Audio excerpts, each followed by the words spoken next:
Hello friends, once again I welcome you all to my channel My G classes. कुछ videos के इस बीच delay हुआ, उसके लिए आप सभी से मैं क्षमा चाहता हूँ। कुछ पर्सनल रीजंस के कारण मैं ये वीडियोस नहीं बना पा रहा था।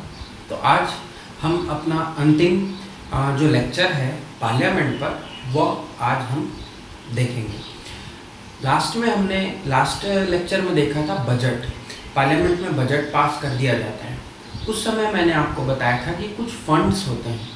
तो फंड्स क्या क्या हैं, कैसे उनका उपयोग किया जाता है और कौन कौन से फंड हमारे एग्ज़ाम पॉइंट ऑफ व्यू से इम्पॉर्टेंट है, उसको आज हम देखेंगे। और कमिटीज़ के बारे में देखेंगे, जो 3 इम्पॉर्टेंट कमिटियां हैं संसद में जिनके कार्य होता है, और वह इम्पॉर्टेंट कमिटीज़ के क्या क्या प्रावधान है उन्हें भी हम चर्चा करेंगे। तो चलिए आज का वीडियो स्टार्ट करते हैं। सबसे पहले हम देखते हैं फंड्स। जो भारत के संविधान में जो लिखित फंड हैं, जो भी भारत सरकार के पास होते हैं, उनमें 3 फंड हमको देखने को मिलेगा। सबसे पहला है CFI, consolidated fund of India. इसे हिंदी में भारत की संचित निधि कहा जाता है। संचित निधि का जो वर्णन है वह आर्टिकल 266 में दिया गया है। आपको ये 2 आर्टिकल याद रखना है, एक आर्टिकल 266 और 267। तो कंसोलिडेटेड फंड ऑफ इंडिया 266 में यह लिखा गया है कि केंद्र सरकार के पास जो भी रेवेन्यू, जो भी रिसिप्ट्स आते हैं, रिसिप्ट्स का मतलब उनकी जो भी कमाई एक तरह से आप बोल सकते हैं, या जो भी आय वो करती है, वह सारी जो आय है वह इस फंड में क्रेडिट होती है। और जितने भी सरकार के खर्चे हैं, जो भी उनको पेमेंट्स करने होते हैं, वह इसी फंड से डेबिट होता है। तो receipts are credited to the CFI and payments are debited from it. Next है, इसी आर्टिकल में ही पब्लिक अकाउंट्स ऑफ इंडिया, ये भी एक लिखा गया है। भारत के जो प्रावधान है संविधान में, वह पब्लिक अकाउंट्स भी वहाँ पर एक रहता है। पब्लिक अकाउंट्स का मतलब ये होता है कि जो भी इनके अलावा, रिसिप्ट्स के अलावा जो भी उनके अदर सोर्सेज हैं, वहाँ से जो भी पेमेंट्स होता है, वह जो है वह पब्लिक अकाउंट में जमा किया जाता है। ये प्रोविडेंट फंड्स इंक्लूड होते हैं इसमें आपके जुडिशियल डिपॉजिट्स होते हैं, सेविंग बैंक्स डिपॉजिट्स होते हैं, एंड डिपार्टमेंटल डिपॉजिट्स होते हैं। ऐसे बहुत सारे जो डिपॉजिट जो गवर्नमेंट ऑफ इंडिया को फंड के रूप में प्राप्त होता है, वह सभी पब्लिक अकाउंट में जमा किया जाता है। कंसोलिडेटेड फंड ऑफ इंडिया और पब्लिक अकाउंट्स ऑफ इंडिया में आपको फर्क समझना चाहिए। नेक्स्ट है हमारा contingency fund of India 267। Article 267 में भारत की आकस्मिक निधि के बारे में चर्चा की गई है। कंटिंजेंसी, आकस्मिक शब्द का ही मतलब है कि कुछ ऐसी स्थिति जो कि पूर्व निर्धारित नहीं होती। CFI और पब्लिक अकाउंट्स तो हमने समझ लिया कि वो सारी निर्धारित जो भी खर्चे होते हैं, लेकिन कहीं कहीं पर सरकार के पास कुछ ऐसे खर्चे भी होते हैं जिन्हें हम पूर्व निर्धारित नहीं कर सकते। तो ऐसे खर्चों के लिए, ऐसे इमरजेंसी कंडीशंस के लिए कंटिंजेंसी फंड ऑफ इंडिया बनाया गया। कंटिंजेंसी फंड ऑफ इंडिया का जो संचालन है वह पूरा का पूरा राष्ट्रपति के द्वारा किया जाता है। राष्ट्रपति की पूर्व अनुशंसा पर ही इस फंड से जो भी खर्चे हैं वो केंद्र सरकार या गवर्नमेंट है वो निकाल सकती है। इसके लिए पार्लियामेंट के अप्रूवल की भी आवश्यकता पड़ती है। ये चीज़ आपको याद रखना है। नेक्स्ट जो कंटिंजेंसी फंड ऑफ इंडिया है, इसे राष्ट्रपति के फेवर में, या आप बोल सकते हैं कि राष्ट्रपति के रेस्पेक्ट में फाइनेंस सेक्रेटरी द्वारा होल्ड किया जाता है। भारत का वित्त सचिव जो होता है वह राष्ट्रपति के स्थान पर, या बोल सकते हैं उनके बिहाफ में, इस फंड को कंटेन करते हैं। इस फंड को जो है जो भी ट्रांजैक्शंस है वो उनके बिहाफ पर करते हैं। तो ये 3 फंड्स आपको याद रखना है। आर्टिकल 266 में 2 हैं, कंसोलिडेटेड फंड और पब्लिक अकाउंट्स ऑफ इंडिया। 267 में कंटिंजेंसी फंड ऑफ इंडिया लिखा गया है। ये 2 आपको महत्वपूर्ण फंड्स हैं जो आपको याद रखना है। नेक्स्ट हम बात करेंगे पार्लियामेंट्री कमिटीज़ की। पार्लियामेंट्री कमिटीज संसद के कार्यों को चलाने के लिए और उसे प्रभावी ढंग से नियमों का अनुकूलन करने के लिए, रेगुलेट करने के लिए संसद को कमिटीज बनाई जाती हैं। तो ये कमिटियां समय समय पर इनका निर्माण किया जाता है। कुछ कमिटियां जो हैं वो परमानेंट होती है, कुछ समिति, और कुछ जो है वो कुछ समय के लिए बनाई जाती है, जिन्हें हम तदर्थ समिति कहते हैं। तदर्थ समिति का मतलब किसी एक विशेष पर्पस के लिए उसे बनाया जाता है। तो एक शॉर्ट टर्म होगा, एक परमानेंट होगा, लेकिन नाम जो है वह समिति के जो 3 हमें पढ़ना है, जो इम्पोर्टेंट समितियां हैं उनके बारे में हमको जानना है। तो पहली जो समिति है वह पब्लिक अकाउंट्स कमिटी, इसे हम PAC भी कहते हैं। मोस्ट इम्पॉर्टेंट क्वेश्चन है, तीनों कमिटी से क्वेश्चन आपको बार बार एग्जाम में पूछे जाते हैं। सबसे पहला पब्लिक अकाउंट्स कमेटी, अगर हम इसकी हिस्ट्री को देखें तो 1921 में इसे सबसे पहली बार बनाया गया था, तब ब्रिटिश भारत था। और 1919 के जो एक्ट था जिसे हम मॉन्टेग्यू चेम्सफोर्ड रिफॉर्म कहते हैं, वहाँ पर ये कमेटी उनके प्रावधानों के हिसाब से 1921 में बनाई गई थी। और 1921 के बाद जब भारत स्वतंत्र हुआ तो ये कमेटी जो है वो कंटिन्यू होती गई। इसके बाद आपको याद रखना है, इस कमेटी में टोटल 22 मेंबर होते हैं। इन 22 मेंबर्स में 15 और 7, 15 जो होंगे वो लोकसभा से, 7 जो होंगे वो राज्यसभा से, ऐसा इनका डिस्ट्रीब्यूशन होता है।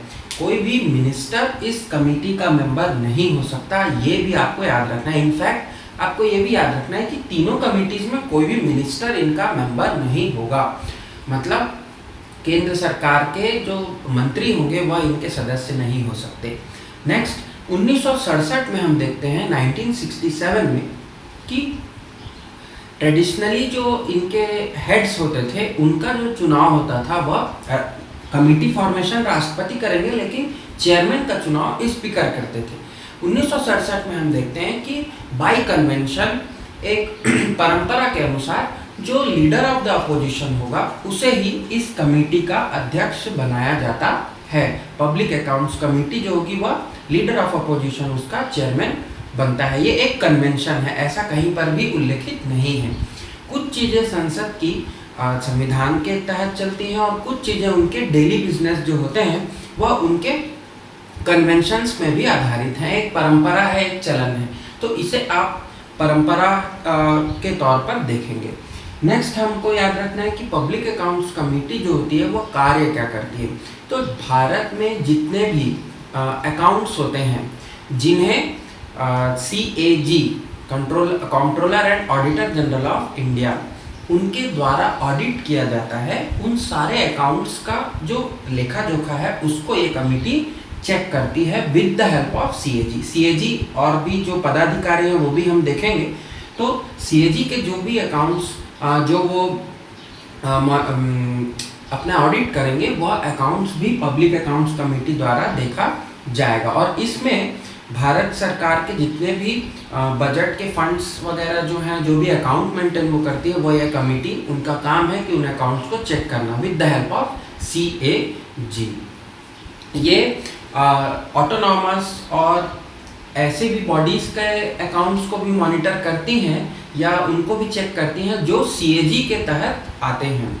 CAG को अधिकार दिया गया है कि कुछ अकाउंट्स को वो ऑडिट करें, तो उन सारे अकाउंट्स को भी ये कमेटी देखेंगी। नेक्स्ट, यह कमेटी जो है वह किसी एग्जीक्यूटिव के तहत नहीं बनी। ये जो कमेटियां हैं ये संविधान में बहुत उल्लेखित तो नहीं है, लेकिन ये कमेटियां परंपरागत रूप से बनती हुई आई हैं। तो इनके पास कोई भी ऑर्डर इशू करने का अधिकार नहीं होता। तो पब्लिक अकाउंट्स कमेटी के जो भी रिकमेंडेशंस होते हैं वो बाइंडिंग नहीं होते गवर्नमेंट के लिए।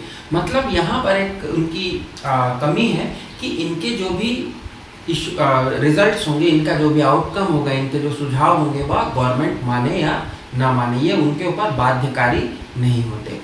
नेक्स्ट हम चलते हैं एस्टिमेट्स कमेटी। ये जो कमेटी है, इस कमेटी का स्वतंत्रता के बाद सबसे पहली बार 1950 में इसे बनाया गया था, 1950 में। और आपको याद होगा कि भारत के स्वतंत्र भारत के पहले फाइनेंस मिनिस्टर जॉन मथाई, उनके रिकमेंडेशन पर इसे एस्टिमेट्स कमेटी को बनाया गया था। इसमें 30 मेंबर होते हैं, 30 सदस्य, और 30 के 30 सदस्य केवल लोकसभा से होते हैं। केवल और केवल लोकसभा से याद रखना। और एक चीज़ और याद रखना है कि सबसे बड़ी कमेटी होती है इन टर्म्स ऑफ मेंबरशिप। 30 सदस्य यह जो कमेटी है सबसे बड़ी कमेटी होती है।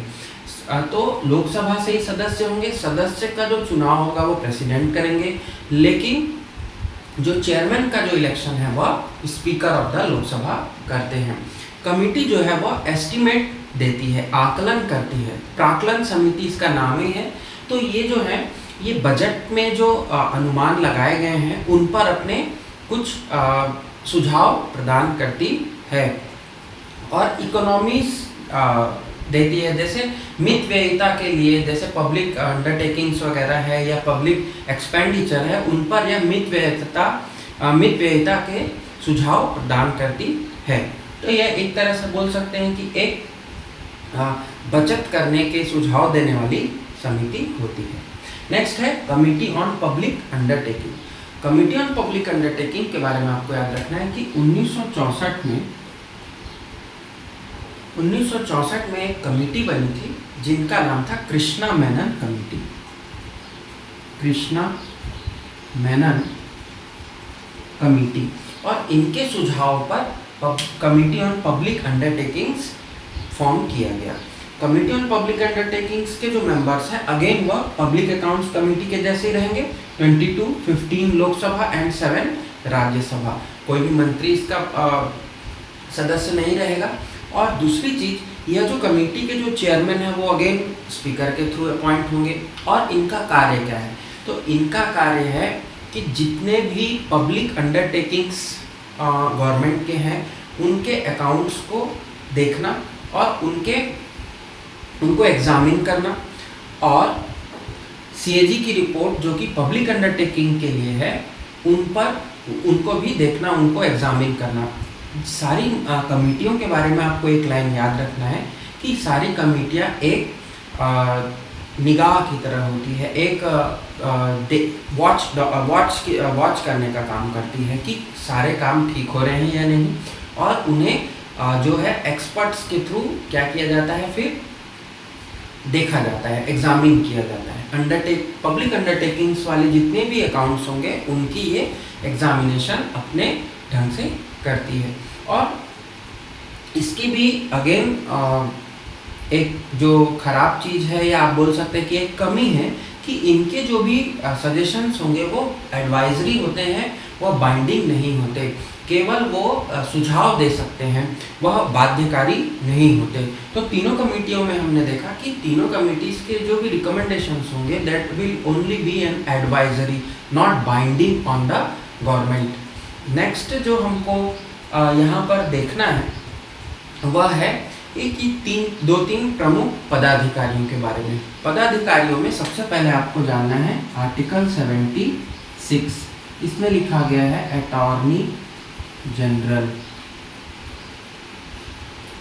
जनरल ऑफ इंडिया, भारत का महान्यायवादी।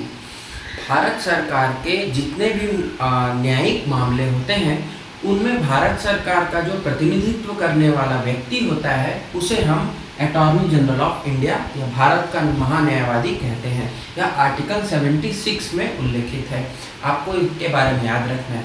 इनका जो अपॉइंटमेंट है वह प्रेसिडेंट करते हैं, हमने देखा था, और प्रेसिडेंट के प्रसाद पर्यंत अपना कार्यभार कार्य करते हैं। नेक्स्ट जो हमको याद रखना है वह है 148, आर्टिकल 148 में आपको CAG याद रखना है, controller and auditor general of India. इनका काम है कि भारत में जितने भी अकाउंट्स हैं, public accounts, public undertaking accounts, government of India के अकाउंट्स और विभिन्न दूसरे सेमी गवर्नमेंट ऑटोनॉमस अकाउंट्स, उनको ऑडिट करना। यह भारत के सबसे बड़े ऑडिटर आप बोल सकते हैं जो कि लेखों की जांच करते हैं, और इनकी जो रिपोर्ट है वह राष्ट्रपति को पेश होती है और राष्ट्रपति इनकी रिपोर्ट संसद पर प्रस्तुत करते हैं, राष्ट्रपति के द्वारा कराया जाता है। तो ये 2 पदाधिकारी आपको बहुत इम्पोर्टेंटली याद रखना है। नेक्स्ट लेक्चर में जब हम स्टेट के बारे में अब पढ़ेंगे तो वहाँ पर हम एक और महत्वपूर्ण पदाधिकारी देखेंगे, उनके लिए आपको वहाँ पर मैं बताऊँगा। तो पार्लियामेंट के जो हमारा ये लेक्चर था, जो पूरे सीरीज़ चली, लगभग 5 से 6 लेक्चर इसमें बने और इन सारे लेक्चर्स को आपको बहुत अच्छे से याद रखना है। कुछ चीज़ें मैंने लिखा भी, कुछ चीज़ें मैंने बताई भी, हो सकता है कि कुछ चीज़ें छूट गई होंगी, तो आप अपने टेक्स्ट बुक्स को उसके लिए रिफ़र कीजिए। नेक्स्ट आपसे एक सजेशन है कि यदि आप सभी चाहते हैं तो एक लाइव सेशन हम रखेंगे जिसमें आपके MCQs हम अभी तक के जितने भी टॉपिक्स पढ़े हैं उनको सॉल्व करेंगे। तो डिफरेंट MCQs के लिए अगर आप चाहते हैं तो आप मुझे कमेंट्स ज़रूर करें। आज के इस लेक्चर में इतना ही। Thank you for joining. Thanks.